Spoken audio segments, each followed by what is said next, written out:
All right, let's get real about what depression is, because there's a lot of confusion out there. Depression isn't just about having a bad day or feeling sad because something didn't go your way. That's a normal part of life, and we all go through it. Real depression is a serious medical illness that goes much deeper than that. It's a persistent feeling of sadness and a loss of interest that can interfere with your daily life. It changes how you feel, think, and behave, and it can lead to a variety of emotional and physical problems.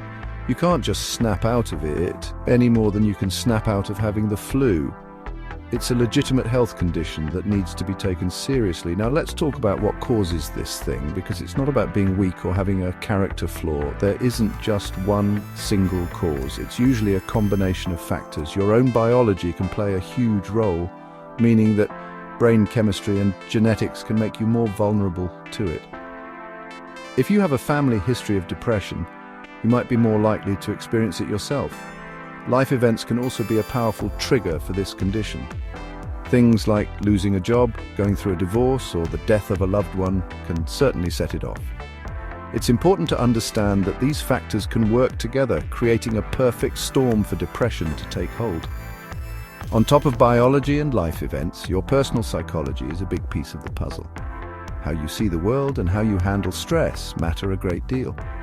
If you tend to have a pessimistic outlook or get easily overwhelmed by life's challenges, you might be at a higher risk. Past trauma, like abuse or neglect, can also leave scars that make you more susceptible to depression later in life. It's about how your brain is wired and the life experiences that have shaped you. It's not your fault, but it does become your problem to solve, and you can solve it. We need to acknowledge these root causes to truly understand the problem. So let's put it all together. Depression is a complex illness with roots in your genetics, your brain chemistry, your life experiences, and your personal outlook. It's not a choice, and it's not a sign of personal failure. Think of it like diabetes or heart disease. It's a health issue that requires attention and a solid strategy to manage it. Understanding that it's a real treatable condition is the very first step towards getting better. You have to define your problem before you can start working on a solution. It's time to stop the blame and start the healing, because you deserve to feel better and live a full life. So, how do you know if what you're feeling is just the blues or something more serious? You've got to pay attention to the warning signs. The symptoms of depression aren't always obvious, but they are persistent. The most common one is a deep, lasting sadness, or a feeling of emptiness that just won't go away. You might also lose interest or pleasure in activities you once enjoyed, like hobbies, sports, or spending time with friends and family. It's like the color has been drained from your world and nothing seems to bring you joy anymore. This isn't just being bored. It's a profound loss of interest that affects everything. Beyond your emotions, depression hits your body and your mind hard. You might notice big changes in your sleep patterns. Some people can't sleep at all, lying awake for hours, while others want to sleep all the time and can barely get out of bed. Your appetite can go haywire too.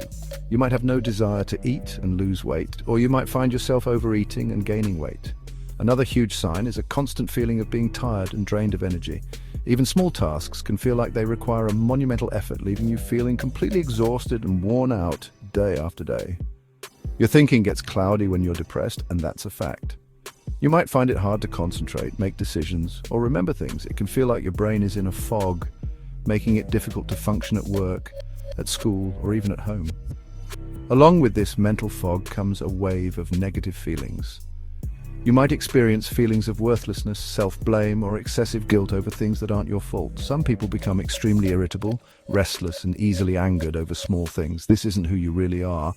It's the illness talking, and you need to recognize that. Finally, and this is the most serious, depression can lead to thoughts of death or suicide. If you find yourself thinking that life isn't worth living, or having thoughts about harming yourself, that is a critical red flag.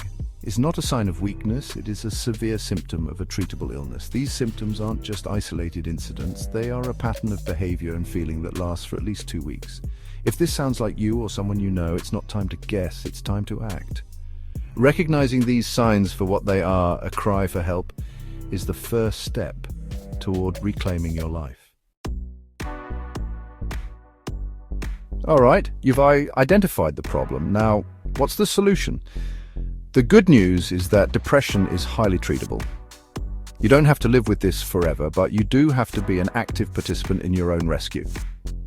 The most effective strategies usually involve a combination of professional help, and it starts with talk therapy, also known as psychotherapy.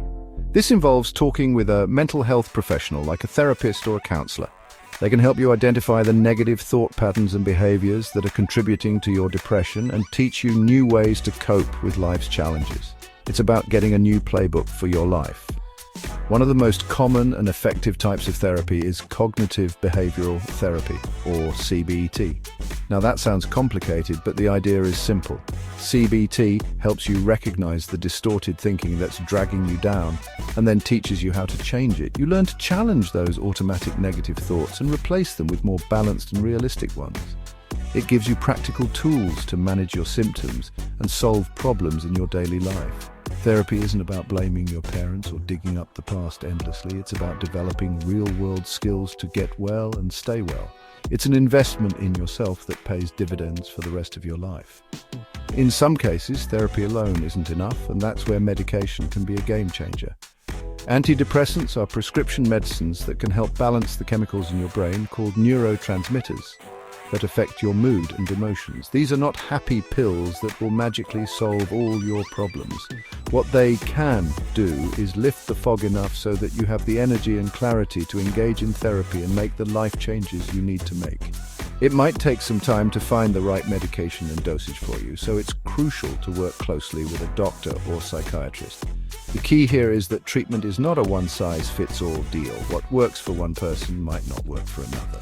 The best approach is often a combination of therapy and medication, tailored to your specific needs. You have to be proactive. You have to show up for your appointments, take your medication as prescribed, and do the work. There's no magic wand here. Getting better is a process that requires commitment and effort, but it is absolutely possible. You have the power to change your life, and these treatments are the tools that will help you do it. So get off the sidelines and get in the game. While professional treatment is critical, don't underestimate the power you have to make changes in your daily life that can make a huge difference. Let's talk about some simple, practical things you can start doing right now. First up is exercise. You don't have to go run a marathon. Just a simple 30-minute walk each day can have a powerful antidepressant effect. Getting your body moving releases endorphins, which are natural mood boosters, and it helps reduce stress. Find something you enjoy, whether it's walking, dancing, gardening, or yoga, and make it a non-negotiable part of your daily routine. It's one of the best things you can do for your mental and physical health. Next, you have to pay attention to what you're putting into your body. Your diet plays a significant role in how you feel. Eating a balanced diet full of fruits, vegetables, lean proteins, and whole grains can help stabilize your mood and energy levels. Try to avoid processed foods, sugary snacks, and excessive caffeine, as they can cause your blood sugar to crash and leave you feeling irritable and tired. Also, make sure you're getting enough sleep. Aim for 7 to 9 hours of quality sleep each night. Create a relaxing bedtime routine and make your bedroom a sanctuary for rest. A well-rested mind is a more resilient mind. You cannot get well in isolation. You need to connect with other people even when you don't feel like it. Reach out to trusted friends or family members and let them know what you're going through. Social connection is a powerful buffer against depression. If you don't feel comfortable talking to people you know, consider joining a support group. Hearing from others who are facing similar challenges can make you feel less alone and give you new perspectives on your own situation. You need a support system, a team of people who are in your corner, cheering you on. Don't try to do this all by yourself. Listen to me now. If you are struggling with depression, I want you to hear this loud and clear. There is hope and there is help. This is a tunnel, not a cave, and there is a light at the end of it. Taking that first step is the hardest part, but it's also the most important. Whether it's calling a doctor, telling a friend, or just going for a walk, every small step forward is a victory. You are stronger than you think, and you are worthy of a happy, fulfilling life. It's time to stop suffering in silence. It's time to get real, get help, and start living again. You can do this.